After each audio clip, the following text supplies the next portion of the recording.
ஒரு ஜாதகத்தில் சனியும் செவ்வாயும் ஒன்று சேர்ந்துருக்கு, அல்லது ஒருத்தர் நேராக பார்த்துக்கிறாங்க, சமசப்தமாக பார்வைம்பாங்க, 7ஆம் இடத்துல பார்த்துக்கிறது.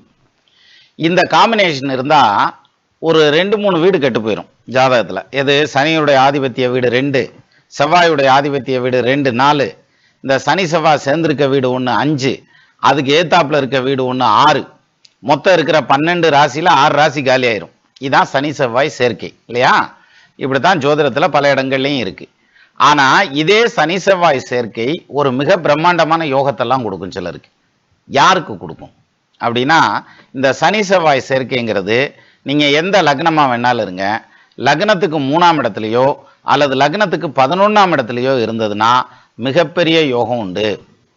இந்த ஜாதகரங்க ஆரம்பத்தில் கஷ்டப்பட்டாலும் பின்னாளில் பார்த்தீங்கன்னா சொத்து சுகம் சேர்க்கறது, பொருளாதாரத்தில் மேலே வர்றது, அதிகாரத்தில் மேலே வர்றது, அரசியல் செல்வாக்கு, அரசாங்கத்தில் செல்வாக்கு வர்றதுங்கிறது, உடல் ஆரோக்கியம் நல்லா இருக்கிறதுங்கிறது, இப்படி பல விதத்துலையும் மல்டி டைமென்ஷனில் லைஃப்பில் சக்ஸஸ் ஆயிடுவாங்க.